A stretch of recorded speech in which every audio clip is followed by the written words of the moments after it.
Welcome back to this week's episode of the Seatown Podcast, where Seattle business owners, entrepreneurs, and community leaders share their stories with us. I'm your host, Christian Harris. As an owner of indie real estate brokerage here in Seattle, I'm naturally interested in getting to know other local small business owners and organizations to help cultivate a flourishing culture for the businesses that play such a large part in shaping the flavor and character of the neighborhoods that we love so much. So join me as we talk with these fascinating people and explore their stories and why they started their businesses, run a nonprofit, or otherwise are making an impact in the Seattle area. Thanks for joining us for the Seatown Podcast. Today I'm joined by Danielle Holstein of Holstein Studios. Thanks for joining us. Thank you for having me. If you wouldn't mind just taking a couple minutes, maybe tell us a little bit about your business, what it's known for, how you got started. Yeah, so Holstein Studios is a commercial photography and videography and visual marketing agency. And I feel like when you talk about photography, people's first thought is weddings or portraits or headshots. Sure. But that's actually not our focus at all. We focus on brands and businesses and taking products and kind of telling their story and making them come to life, specifically in the food and beverage space, which is a lot of fun. And it's interesting because some of that work is intensely creative. Like one day my job might be to create a styled brunch tablescape and to basically create a scene where customers can picture a product in their morning routine. Yeah. But other days it's kind of hunching over a spreadsheet and learning how our marketing materials have resonated with public audiences, and it can be very data heavy. So there's kind of a wide spectrum of different skills that go into marketing and creating visual content. Sure. Do you do all of that right now, or are you fortunate enough to have kind of like a business person that deals with the numbers and stuff? I am actually a one-woman team, Okay. But I like having that role because sometimes when I have like 3 different photo shoots in a week, you can experience a little bit of creative exhaustion, and it's almost a relief to sit down and say like, oh, this content is reaching this many people, our engagement rate is up or down, this means this or that. Sure. So that analytical component is almost welcome at times. Sure. Now, did you go to school for photography, or why did you decide to get into photography and specifically into kind of like the food design element of it? I actually went to school for totally different things. I went to undergrad at Pomona College and I studied philosophy. Okay. And then I went to grad school at the UW over here and I studied environmental policy.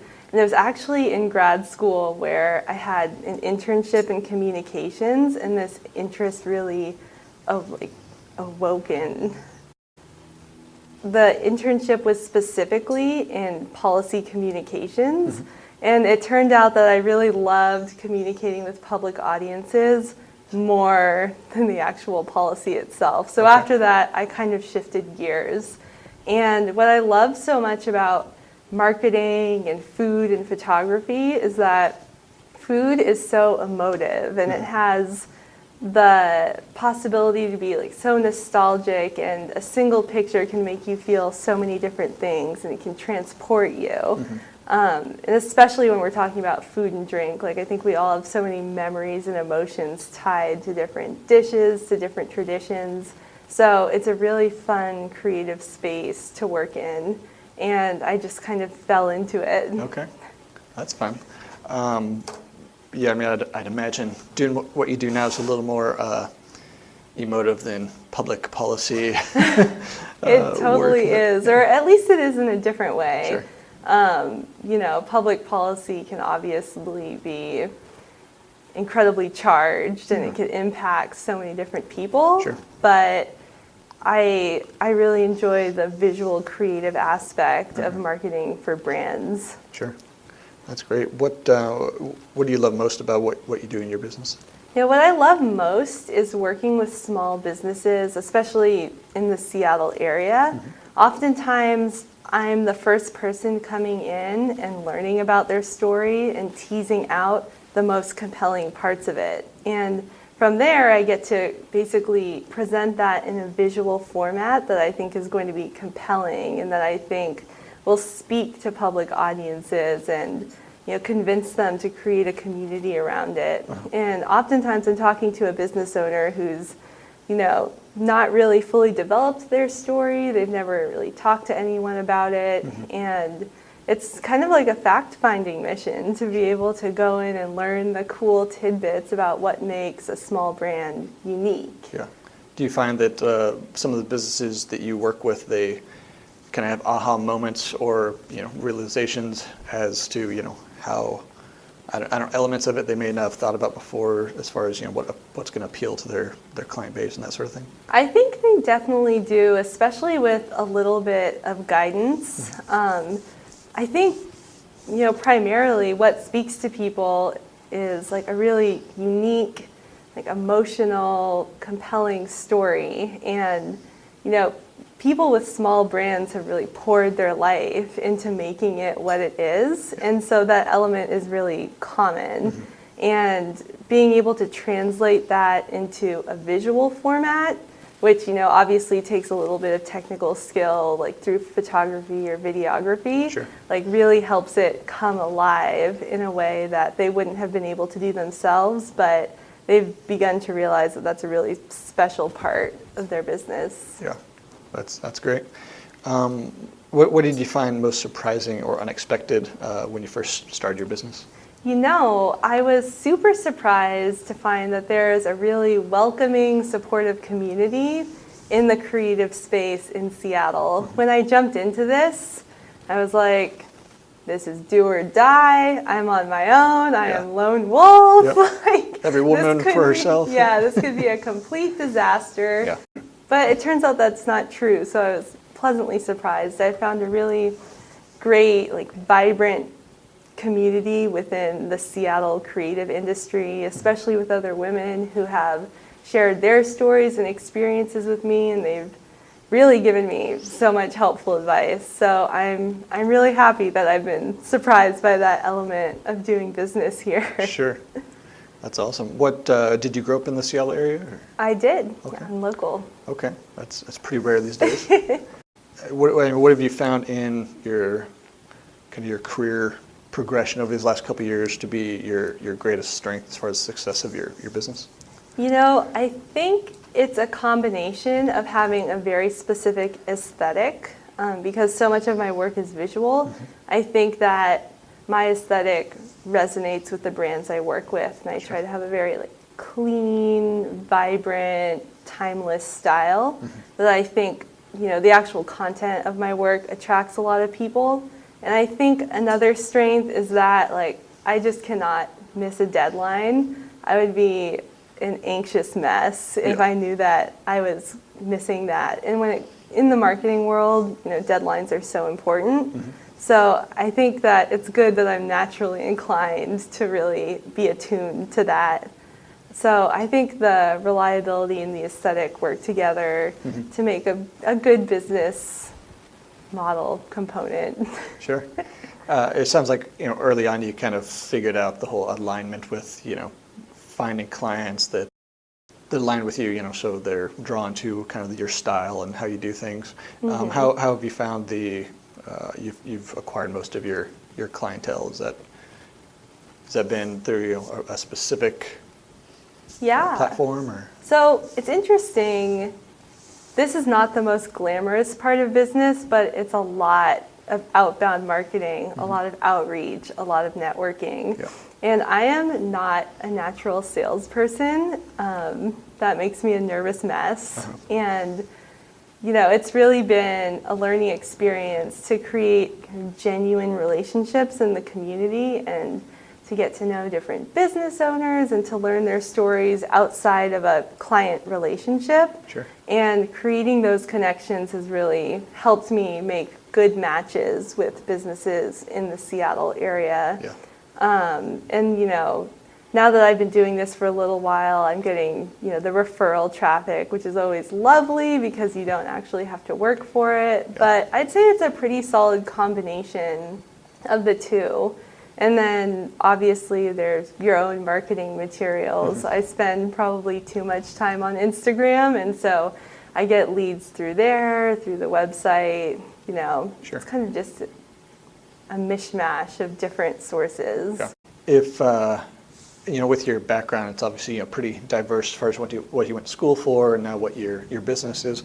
If money wasn't an issue, what would you do with your life?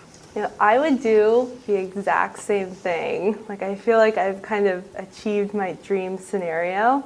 But if money weren't an issue, I'd probably work with more pro bono clients who have like really intensely interesting stories and like beautiful products, but don't necessarily have a marketing or photography budget. Sure. So that would really be limitless possibilities. Sure. So what, kind of in line with that, what would you say that you're passionate about?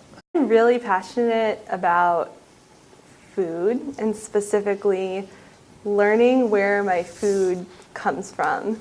And I think we're really fortunate in the Seattle area to have a strong movement of people who care about natural foods, organic foods, foods where they know the story. We have an amazing farmers market circuit. Yeah. So I love living here, and I love kind of exploring and learning where my food comes from, which is kind of interesting because I work in food and I have this interest, and the business actually helps me learn so much about how food is processed, how it's sourced within the Pacific Northwest. Sure. So that is a side benefit of this business. Sure. What, along those lines, what do you have like a favorite restaurant or like a favorite date night? Oh, yes.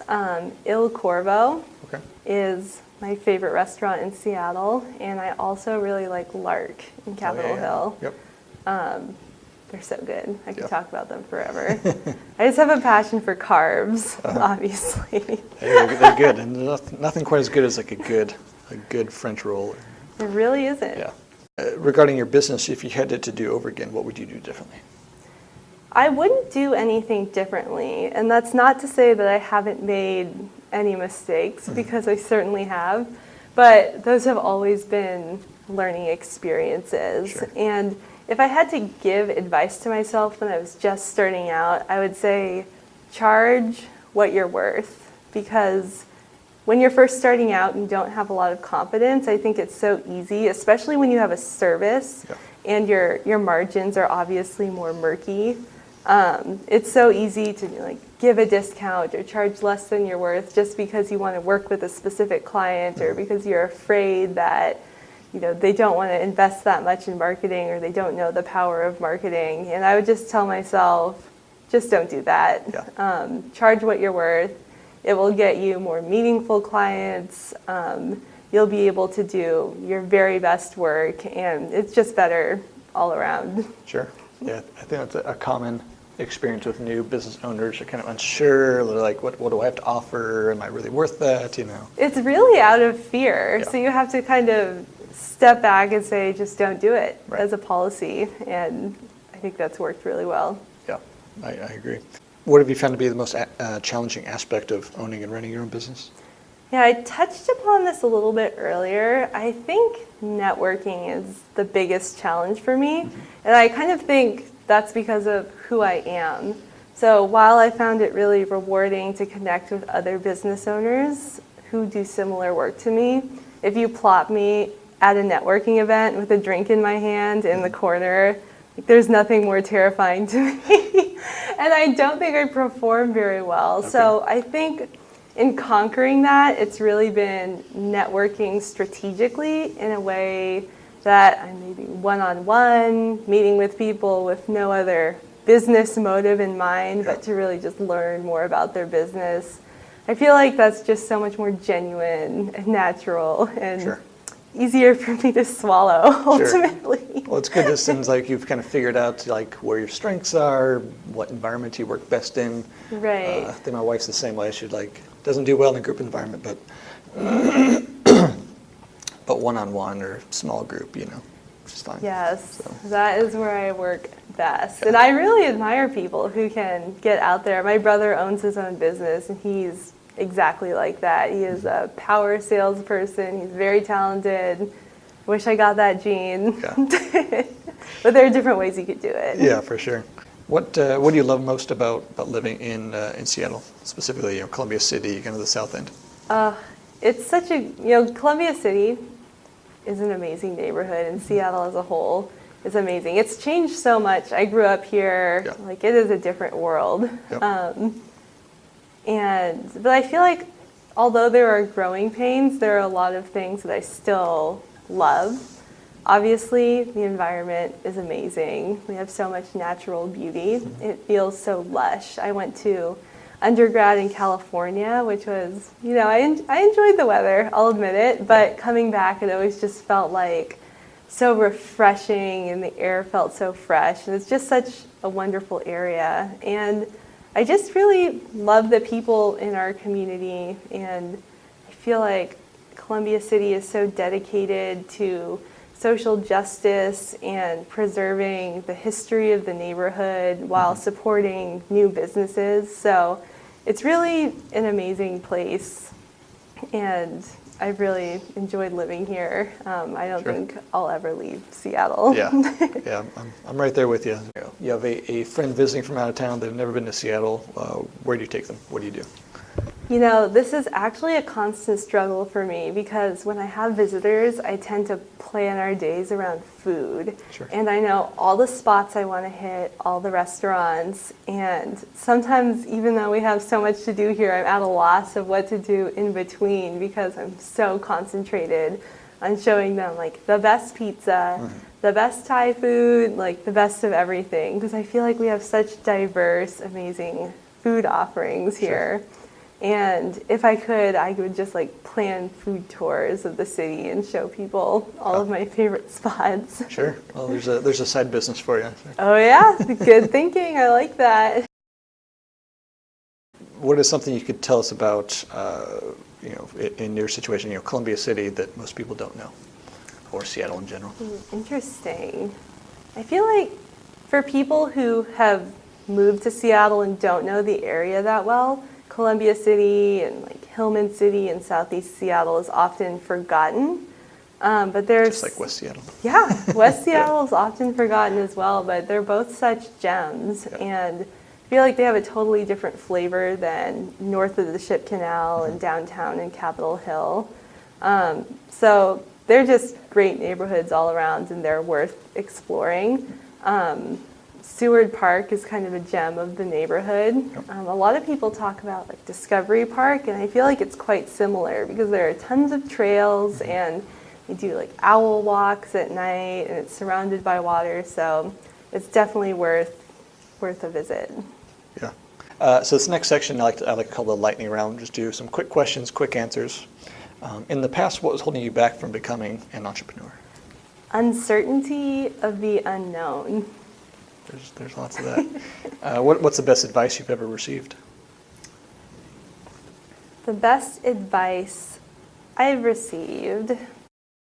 The best advice that I've received is to take the leap of faith and to give it a try. I feel like as a new entrepreneur, there's, like I said, so much uncertainty. And if you have something within you telling you to do it, it's worth a try. Yeah. Take the leap. I like that. What is a personal habit that contributes to your success? I feel like my determination to find the very best parts of a specific business contribute to my success, because they make the stories we make together more interesting and colorful and vibrant. Sure. Be able to draw that story out. Okay. Yes. Okay. Do you have any specific technology or life hack that has changed your life or business? I think working in marketing, using a really good post scheduler has just totally changed my life. Something that you could plan content ahead of time, so you could see your whole calendar and it's all set and ready well before it's actually published. Sure. What do you use for that? I use Later. Okay. And I like Later because there's obviously a lot of post schedulers for Twitter and Facebook. Facebook has one built in.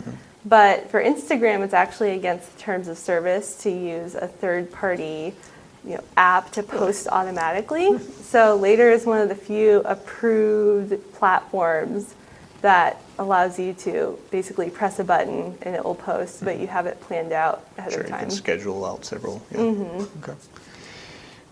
Do you listen to podcasts? I do. What's your favorite one or favorite ones? My favorite is called Creating Your Own Path by Jennifer E. Snyder, and it's actually quite similar to this, but it's not Seattle-centric. It's just more centric on the creative industry specifically. Sure. But I love hearing business stories. Yeah. So much fun. Yeah. No, it's fun how niche some of these have become. I mean, I think the first one I listened to, that was like Tim Ferriss. He's very broad and big picture, And but yeah, there's so many out there. So, do you have a favorite movie? That is hard. I think my favorite of the year was Patterson. Okay. If you could recommend just one book to our listeners, what would it be? So I really enjoy You Don't Have to Say You Love Me. It's by Sherman Alexie. It's his most recent kind of autobiographical work. It's really good. Okay. So what's next for Holstein Studios? So we've had a lot of work within the Seattle area, and I love that. But I'd also like to expand further within the Pacific Northwest region and hopefully even beyond. Okay. Is a lot of what you do able to be done remotely, or do you typically meet with your clients physically? Or? There's a little bit of both. It never hurts to meet in person and chat, but the nature of marketing and photography, specifically when you work with a portable product, is that it can really be done anywhere. Sure. And for instance, whenever I'm on vacation, I'm able to keep all my marketing channels running because it's so digital now, and I specialize in digital marketing. So it really is something that can be done remotely. Sure. As we wrap up here, can you share with us one piece of parting guidance or words of wisdom? I would say that not everybody is suited to run their own business, but people who are suited to do it feel a calling, and they feel kind of this intense need to, they're attracted to the autonomy and the creative direction, writing your own narrative. And I think that if you feel that, you will be successful if you take the leap, because that characteristic within yourself lends itself to a successful business. Sure.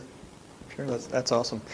So what's the best way for our listeners to find out more about you and your business? So my website is holsteinstudios.com, and that's HOLSTEIN, just like the cow. Sure. And I'm also very active on Instagram. I love it. Most recent updates are always there, and my handle is About Danielle. All right, good stuff. Well, thanks for your time, Danielle. I appreciate it. It was good hearing more about Holstein Studios and what you do. Yeah, thank you so much. This was so much fun. Yeah, a lot of fun. So go check out her website, and if you have need for getting your story out there, give Danielle a call or look up her website. Thank you. That wraps up this week's episode of the C-Town Podcast.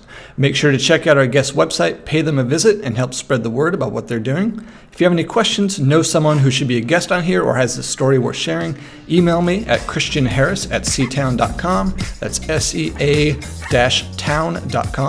I would also be honored if you could go to iTunes and give us a review and a nice 5-star rating. We work hard to bring on great guests and provide exceptional content, and getting a review from you is one way to help the podcast rank well on iTunes so others can find and enjoy the show as well. You can also find out more about me, how my real estate brokerage and our unconventional approach can help you with your Seattle area real estate needs, or other projects I'm working on by visiting ctown.com. SEA-town.com. Today's intro and outro music is courtesy of the Fascination Movement. You can find their albums in the iTunes store. The C-Town podcast creator and host is Christian Harris.